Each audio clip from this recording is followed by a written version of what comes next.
आइए दोस्तों स्टार्ट करते हैं अगली वीडियो क्वेश्चन नंबर 10। ठीक है, देखिए ज्योमेट्री का क्वेश्चन हमने देखा, हमने अलजेब्रा का क्वेश्चन देख लिया, टाइम एंड वर्क का क्वेश्चन देखा। ठीक है, अब ये पार्टनरशिप पे क्वेश्चन है।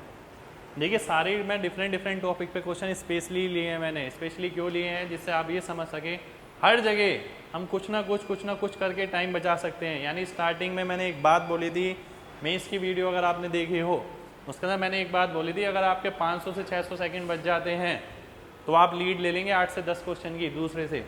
तो उस लीड को लेते हुए ही सारी चीज़ें मैं आपको बता रहा हूँ। जरूरी नहीं है कि मुश्किल क्वेश्चन पे ही टाइम बचाया जा सके, आसान क्वेश्चन पे ही बचा सकते हैं। आइए देखते हैं ये क्वेश्चन। देखिए ये क्वेश्चन दो तरीके से हो सकता है और दोनों ही छोटे बताऊंगा। एक तरीका बताऊंगा साइकोलॉजिकल बेस, यानी मैंने आपसे एक बोला था साइकोलॉजी टाइप क्वेश्चन होते हैं।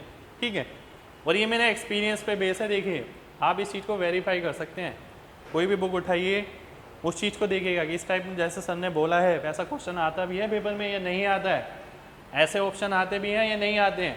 ठीक है, अब देखिए ये अगेन साइकोलॉजिकल बेस्ड क्वेश्चन है जो हम सीधा सीधा मार्क कर सकते हैं। अब ध्यान से देखना है इस क्वेश्चन को। देखिए मैथमेटिकल पार्ट में मैं बिल्कुल नहीं जाऊँगा, मैंने एक बात बताई थी आपको, 3 से 4 क्वेश्चन पेपर में ऐसे जरूर आएंगे। ठीक है, और ऐसा ही क्वेश्चन ये है। आइए देखते हैं कैसे। ए, बी और सी एक व्यापार शुरुआत करते हैं जिसके अंदर ए की 3 गुना इन्वेस्टमेंट बी के 4 गुना इन्वेस्टमेंट के बराबर है। ठीक है, तो देखिए एक बैकग्राउंड स्टोरी होती है, जैसे आप मूवी वगैरह देखते हैं, मूवी वगैरह में फ्लैशबैक होता है ना कुछ चीज़। ठीक है, इसी तरीके से सिलेक्शन लेने के लिए एक बैकग्राउंड स्टोरी होती है, यानी आपके दिमाग में अगर वो चीज़ पहले से है तो भाई सीधा देखोगे और सीधा आंसर निकलेगा। और वो बैकग्राउंड स्टोरी देखिए, मैं बताऊँगा आपको हर चीज़ होगी कि बैकग्राउंड स्टोरी क्या है।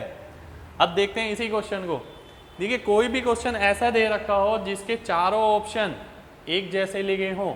एक जैसे लिखे हों का मतलब क्या है, यानी एक जैसे नंबर से बने हुए हों। तो देखिए एक जैसे नंबर से बने हुए हैं, अनुपात का क्वेश्चन है, एक जैसे नंबर से बना हुआ है। ये भी एसएससी का एक पार्ट है, यानी एसएससी जो ऑप्शन देता है ये भी उसका एक पार्ट है।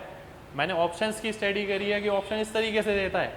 अब आपको ये चीज़ वेरीफाई करनी है कि प्रीवियस ईयर के क्वेश्चन देखे कि क्या वाकई में ऐसा सर ने जैसा बोला है वैसा क्वेश्चन है या नहीं है। ठीक है, अब देखिए ऐसा कोई भी क्वेश्चन अगर दे रखा है तो उसमें आपको क्या करना है। अब मैं आपसे सीधी सी एक बात पूछूंगा कि ए की 3 गुना इन्वेस्टमेंट बी की 4 गुना इन्वेस्टमेंट के बराबर है, तो आप लॉजिकली सोच के बताइए कि ए बड़ा होगा या बी बड़ा होगा। ठीक है, अगर हम देखते हैं कि ए की 3 गुना की इन्वेस्टमेंट बी के 4 गुना के बराबर है तो हम एक बात नोट करते हैं कि ए जो है बी से बड़ा होगा। ठीक है, यानी तभी ये बराबर होंगे, यानी एक बात तो पता लग गई आपको, ए बी से बड़ा है। ठीक है, अब आगे देखते हैं आगे क्या कह रहा है, बी की 2 गुना इन्वेस्टमेंट सी के 4 गुना इन्वेस्टमेंट के बराबर है। बी की इन्वेस्टमेंट सी के 2 गुना है, यानी कहने का मतलब क्या है, बी की इन्वेस्टमेंट सी से दुगनी है, यानी कहने का मतलब है बी बड़ा है। अब देखिए मैंने आपसे एक चीज बोल दी कि ए से बड़ा हो गया बी से, बी बड़ा हो गया सी से। अब क्वेश्चन में मैथमेटिकल पार्ट कुछ नहीं बचा। अब देखिए ऑप्शन में ए बड़ा है बी से, बी बड़ा है सी से, बाकी सारे ऑप्शन कट जाएंगे।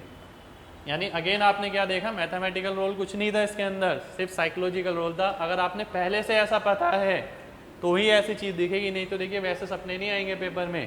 ठीक है, आइए देखते हैं एक और तरीका देखते हैं इस चीज का।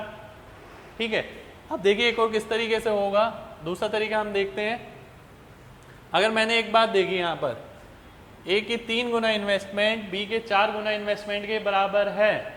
अगर देखिए ए की 3 गुना इन्वेस्टमेंट बी के 4 गुना इन्वेस्टमेंट के बराबर है, आप क्या करते हैं, इसका रेशियो निकालना शुरू कर देते हैं कि भाई ए रेशियो बी हो गया 4:3, बी रेशियो सी हो गया 2:1, फिर अनुपात समान कर दिया क्योंकि आपने पढ़ा ही ये है, आपको टीचर ने बताया ये है।